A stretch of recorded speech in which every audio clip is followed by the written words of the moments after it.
আসসালামু আলাইকুম ওয়া রাহমাতুল্লাহি ওয়া বারাকাতুহু। হযরত সাওবান রাদিয়াল্লাহু তাআলা আনহু হতে বর্ণিত, রাসূল সাল্লাল্লাহু আলাইহি ওয়াসাল্লাম বলেছেন, আলা সায়াকুনু মিন উম্মতি কাযাবুনা সালাসুনা। জেনে রাখো, আমার উম্মতদের মধ্য হতে 30 জন মিথ্যাবাদী আত্মপ্রকাশ করবে।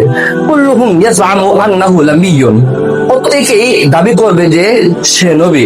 ওয়া আনা খাতামুন নাবিয়্যিন লা নাবিয়্যা বাদি, অথচ আমি সর্বশেষ নবী, আমার পরে দুনিয়াতে আর কোন নবী আসবে না। সুনান তিরমিজি, মুসনাদ আহমদ।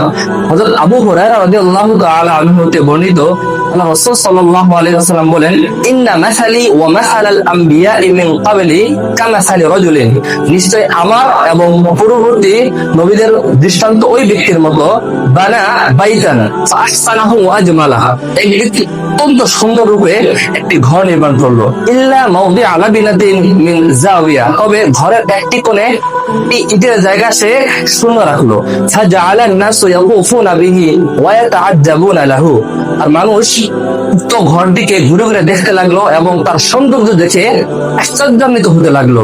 ফায়াকুলুন, এবং বলতে লাগলো, হাল্লা ওয়াজিআ হাদিহিল লাবিনা, এই স্থানে কেন ইট স্থাপন করা হয়? বললেন, আনাল লাবিনা, আমি সেই সর্বশেষ ইট, ওয়া আনা খাতামুন নাবিয়্যিন, এবং আমি সর্বশেষ নবী, আমার পরে দুনিয়াতে আর কোন নবী আসবে না এবং আর কোন নবী আসার কোন স্থান নেই। বুখারী, মুসলিম। কোরআন হাদিসে এমন আরো অনেক দলিল পাওয়া যায়, যে দলিলের মাধ্যমে দিবালোকের ন্যায় সুস্পষ্ট যে মুহাম্মদ রাসূলুল্লাহ সাল্লাল্লাহু আলাইহি ওয়াসাল্লামের পরে দুনিয়াতে আর কোন নবী আসবে না। সুতরাং কাদিয়ানী কাফের, কাদিয়ানীদেরকে যারা অনুসরণ করবে তারা কাফের, যারা কাদিয়ানীদেরকে কাফের মানবে না তারাও